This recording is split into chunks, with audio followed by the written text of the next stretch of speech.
hold on. Can y'all hear that? Can y'all hear that? Those are temporary.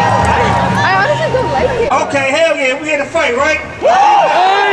Republican threats and Democrats' action to dismantle democracy and tear apart the rights of our people worldwide will only cause chaos amongst the people and Political oppression, which was formed in the 1970s out of the Free Angela Davis movement. Since our inception, we fought to end racist police terror and organized campaigns to free the wrongfully incarcerated and political prisoners. Today, we are still carrying on that same work, but we organize around the demand of self-determination. And what that looks like is community control of the police, because we realize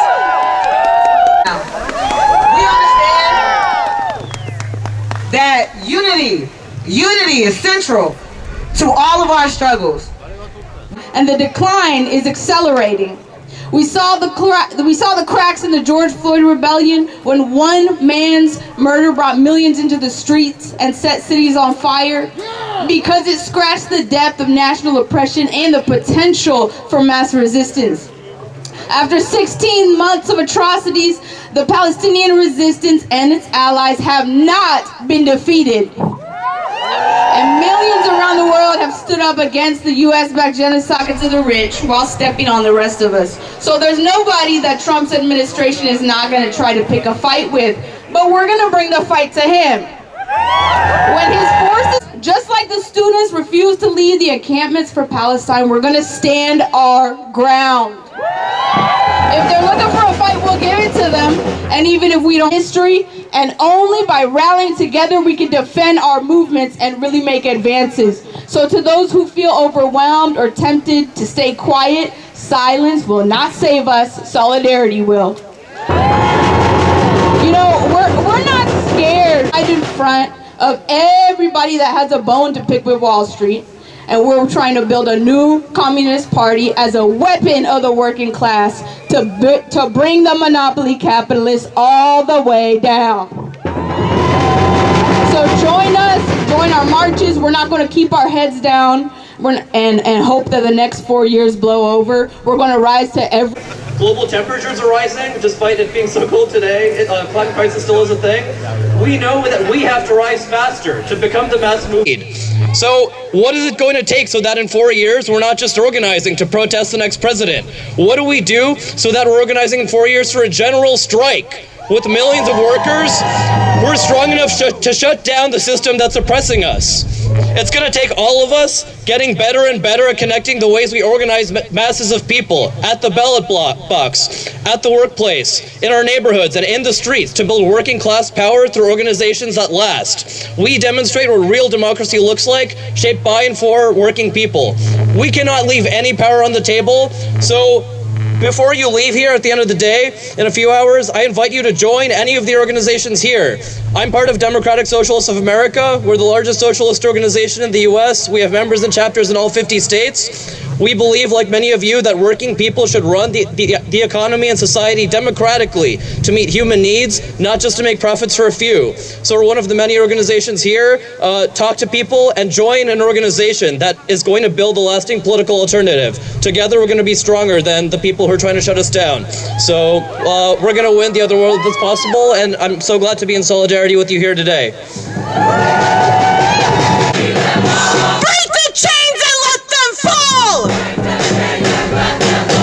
It's amazing to be here with y'all today in DC. Let's hear it.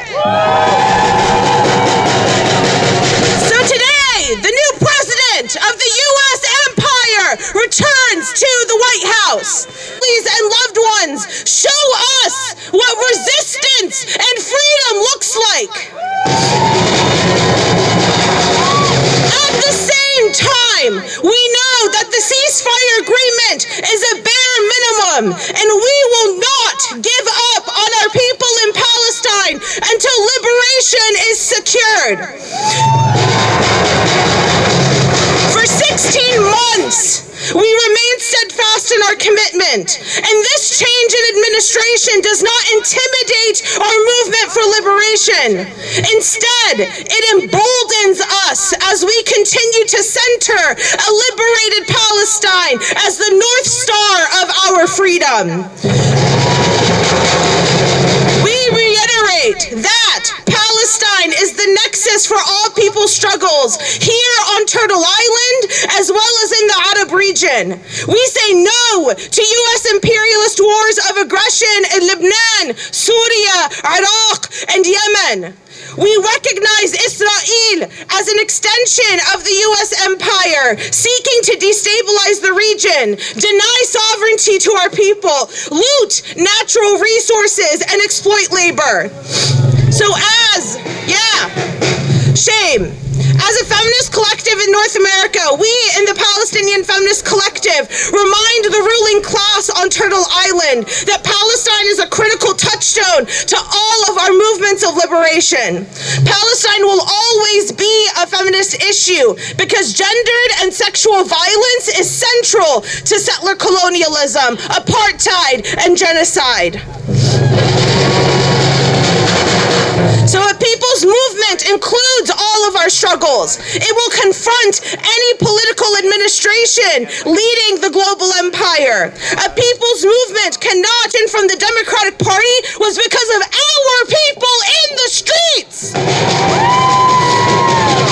The people's power for Palestine served to oust Biden, disgrace the Democratic Party, and wholly exposed and threatened U.S. imperial domination in the global world order. So remember, when a new puppet enters the White House, the game is the same. But now we are the wiser, all the stronger, because we stand together. Today is a new chapter in our struggle as we unite against a shared enemy. We will persist until liberation is actualized. Free Palestine. Donald Trump decided to move the inaugural ceremony inside because he said it was too cold. That's not why. It's not real. It is cold, but it's not too cold. The real reason is Donald Trump is telling the world and telling the country that he has a mandate. And the fact of the matter is, there weren't going to be that many people on the inaugural parade route, and it gives a lie to the idea that Trump has a mandate. In fact, 26% of the population, the adult population in the U.S., voted for Donald Trump.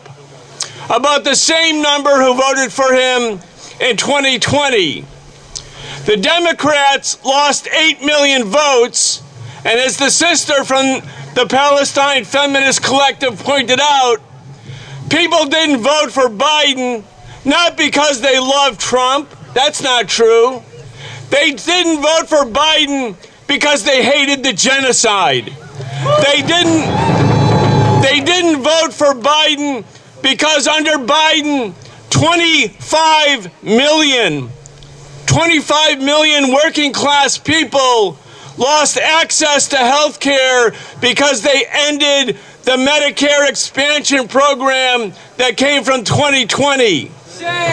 People didn't vote for Biden because Biden allowed the moratorium on evictions to elapse, and there was a wave of evictions because housing is unaffordable here in the center of global capitalism. That's why they didn't vote for the incumbent. It's not because Donald Trump has a mandate. What Donald Trump intends to do right now, today, tonight, tomorrow, and in the coming weeks is to deport hundreds of thousands of working class immigrant families and their children. They do not have a mandate for this. We, the people of the United States who are not undocumented, are here to say we have much more in common with the undocumented community than the billionaire scum in the White House. We have much more in common with the people of Palestine. So the way an enemy conducts a war is designed with one purpose in mind. It's not simply to occupy territory. It's in order to break the will of your enemy. And you can see, and I can see, and the world can see, that after 15 months of genocide, the Palestinian people today are out in the streets celebrating and commemorating the fact that this struggle has released the Palestinian hostages who are never called hostages. There are 15,000 Palestinian prisoners. Each and every one of them is a hostage. Every one of them is a hostage. The American media never calls the Palestinian prisoners hostages. They call them prisoners. Only the Israelis are called hostages. But there's only one way a Palestinian person who's been taken hostage by Israel becomes free, and that is when the Palestinian resistance forces carry out military operations. That's the only way that the Palestinian hostages become free. The Palestinian people have shown the world something that's almost unheard of. That they can fight and fight and fight, and in spite of the death, the destruction, the immense suffering, that they will not be defeated. They should be our inspiration when we fight against the new capitalist regime here in the White House. Free Palestine, everyone. Let's keep marching. But I see the same Zionists in the White House today that I saw yesterday, and the day before yesterday, and the day before that. In fact, every occupant of that building, every president of the United States has been a Zionist, a murderer, an imperialist, and they must be destroyed. We are not confused. They said there's now a billionaire in the White House.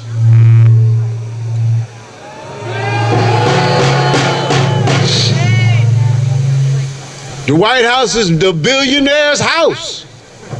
That's what they built it for, the billionaires. That's what they exist for. And we cannot be confused by the changing of the guard.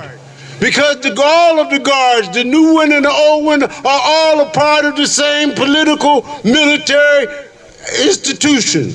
It's the same, as nothing has changed. The only thing that has changed is our determination to defeat capitalism, to defeat imperialism, to defeat Zionism, and to build a world for the masses of the people who are suffering and exploited and oppressed everywhere.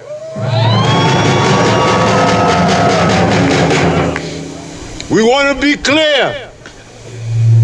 Homelessness is imperialism. Gentrification is imperialism. Police brutality is imperialism. Zionism is imperialism. Sanctions against Nicaragua, sanctions against Cuba, sanctions against Venezuela, sanctions against Zimbabwe is imperialism. And imperialism must be destroyed. We're not here, and I've said it before, to beg them pigs in the White House for anything. We want to be free. We don't want better housing, we want to be free. We don't want them to give us health care, we want to be free. Housing and health care are human rights. We don't have to beg anybody for our rights. We're going to take our rights. So now, we're faced with a dilemma. Because the masses of our people are not organized. The masses of our people do not understand what is happening. Because we spend all our time and energy talking to each other. But we got to stop talking to each other. We got to start talking to our families, talking to our communities, talking to our jobs, talking to our schools, talking to our hospitals, talking to the masses of our people, and make them understand what is actually going on. This is not, now I heard somebody say our government, and I want you to know, that ain't my government. That's their government. My government is not a settler colonial government. And this here is a settler colony. This is stolen land. This is blood-soaked land. You don't see no Native Americans out here because they trapped on reservations just like the masses of Palestinians are trapped on that concentration camp they call Gaza. We've come to a lot of these demonstrations, and quite frankly, we're getting tired. We're tired of the talk. We're tired of the confusion. We're tired. We got black people running around here saying the problem is that the Palestinians are anti-black. Not true. What is true? It is not true. This is madness. The Palestinians and the Africans are the same. We're one. Their struggle is our struggle. Their fight is our fight. Their contradictions are our contradictions. They suffer from settler colonialism just like we suffer from settler colonialism. And we are determined not to end Trump's presidency, not to end the Republican Party domination of the U.S., not to end the Democratic Party's domination of the U.S. We are determined to end capitalism and imperialism and Zionism and racism and patriarchy and reactionary activity. Once of all our fight to free our political prisoners, because Mumia is next. Protections. They seek to target immigrant families, causing division and terrorizing our communities. And they seek the handover of our public resources and hard-earned tax dollars to corporate greed, the cutting of environmental protections, and the cutting or privatizing of public sector jobs.